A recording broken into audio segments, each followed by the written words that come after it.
Hello students, I welcome you all to your own channel Shreshtha classes. मैं आप सभी लोगों का इस चैनल पर स्वागत करता हूं और आज मैं आप सभी लोगों को सेशन 1 का part 4 interrogative sentences of present indefinite tense यानी प्रेजेंट इंडेफिनिट टेंस के इंटेरोगेटिव सेंटेंसेस के बारे में बताऊंगा।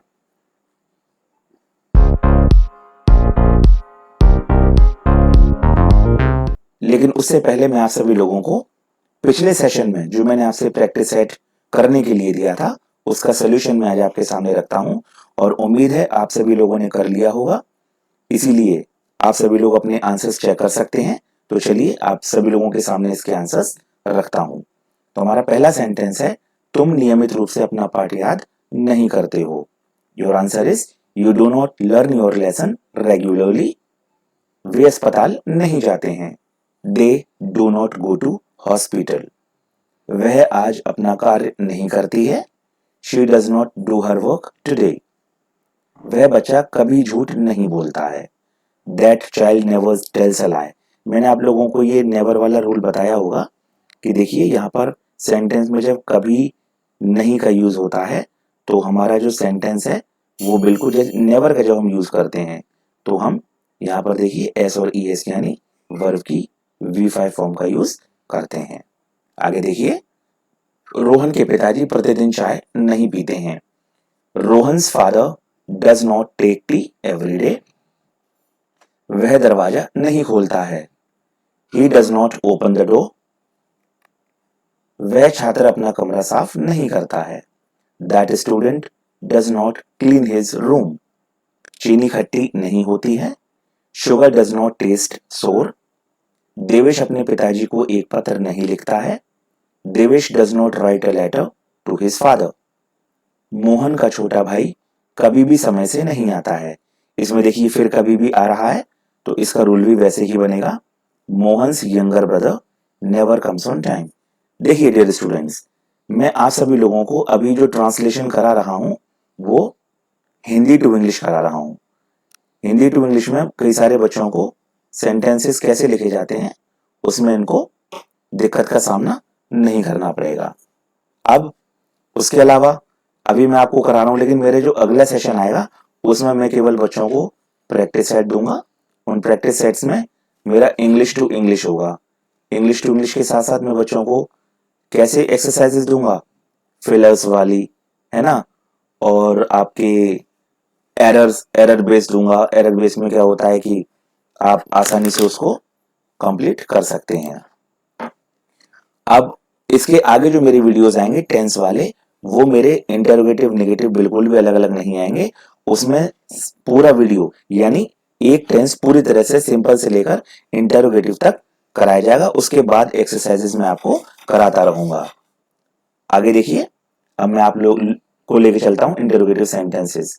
इसमें मैं आपको बताऊंगा पार्ट 1। देखिए पार्ट 1 क्या होता है।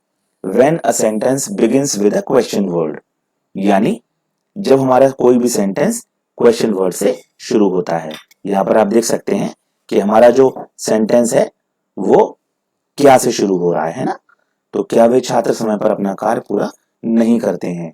तो ऐसे केस में we begin our sentence with helping verb according to the subject given in our sentence. कहने का मतलब ये है कि हम जो सेंटेंस की शुरुआत करेंगे वो हम हेल्पिंग वर्ब से करेंगे, या तो डू से करेंगे या डज से करेंगे। अगर हमारा सब्जेक्ट सिंगुलर है तो डज और प्लूरल है तो डू। देखते हैं इसका रूल। पहले डू डज, उसके बाद सब्जेक्ट, उसके बाद हमारा सेंटेंस में आएगा नॉट अगर रिक्वायर्ड है तो। अगर सेंटेंस में नॉट नहीं है तो हम नॉट नहीं लगाएंगे। V1 form, object and complement. उसके बाद हम इसका रूल देखते हैं सेंटेंस कैसे बनेगा। क्या वे छात्र समय पर अपना कार्य पूरा नहीं करते हैं, तो ये हमारा बनेगा does those students not complete their work on time. अब देखिए इसका पार्ट 2। पार्ट 2 में when a question word comes in the middle of a sentence, यहां देख सकते हैं कि हम उस वाले में जो हमारा सेंटेंस शुरू हो रहा था उसमें इंटरोगेटिव वर्ड यहां था। यहां देखिए ये सेंटेंस के बीच में आ रहा है। तो ऐसे केस में हम देखिए क्या करते हैं। We begin our sentence with a question word given in the sentence. Just after that we use helping verb according to our subject. कहने का मतलब हमारा जो सेंटेंस में जो भी क्वेश्चन वर्ड है, कहाँ, कैसे, क्यों, उन सबको सेंटेंस के पहले लगाएंगे और उसके बाद बाकी का रूल देखेंगे। तो देखिए, पहले हम क्वेश्चन वर्ड लगाते हैं, उसके बाद हमारा डू या डज हेल्पिंग वर्ब, उसके तुरंत बाद सब्जेक्ट, उसके बाद नॉट, वही अगर रिक्वायर्ड है तो, और अगर नहीं है तो उसको इग्नोर कर दीजिए। V1 form, object and complement. इसका देखिए सेंटेंस का आंसर क्या होगा, where does that child go every day. ये आपका दोनों पार्ट फिनिश होता है। अब इसके साथ मैं आपको इसकी थोड़ी सी प्रैक्टिस कराता हूं। तो देखिए प्रैक्टिस सेट 1.5, इसके कुछ सेंटेंसेस हैं जो मैं आपके सामने रख रहा हूं। इनको उम्मीद है कि आप लोग नोटबुक लेके बैठे होंगे। इन सारे सेंटेंसेस को नोट करिए, मेरी वीडियो पॉज करिए और आप चाहें तो बना लीजिए और इसके आंसर में इसके तुरंत बाद रखूंगा। नोट करने के बाद अब देखिए मैं इनके आंसर आपके सामने रखता हूं। पहला सेंटेंस था आपका, बाहर कौन रोता है। देखिए जो हु वर्ड है ये हमारा एक स्पेशल केस है। स्पेशल केस क्या होता है, देखिए जब सेंटेंस में हमारा कोई भी नहीं शब्द, यानी सेंटेंस हमारा जब इंटरोगेटिव होने के साथ साथ नेगेटिव नहीं होता है, तो केवल हु के केस में याद रखिएगा कि हु के साथ हम जो रूल लगाते हैं वो देखिए V5 फॉर्म आती है, यानी वर्ब में एस या ES लगाते हैं और सिंपल सेंटेंस का रूल एप्लीकेबल होता है। तो हमारा आंसर क्या हुआ, सोल्यूशन क्या हुआ, हु क्राइज आउटसाइड। इस चीज को याद रखिएगा। अगर सेंटेंस होता बाहर कौन नहीं रोता है तो हमारा बनता who does not cry outside. ठीक, आगे देखिए, तुम्हें कितने नौकरों की आवश्यकता है। कुछ इंटरोगेटिव वर्ड्स ऐसे होते हैं जो अपने साथ साथ नाउन को भी लेकर आते हैं। जैसे कि आप देख सकते हैं कितने नौकरों, तो ये एक इंटरोगेटिव वर्ड जो होगा वो अपने साथ नाउन को लेकर आएगा। जैसे कि देख सकते हैं हाउ मेनी सर्वेंट्स।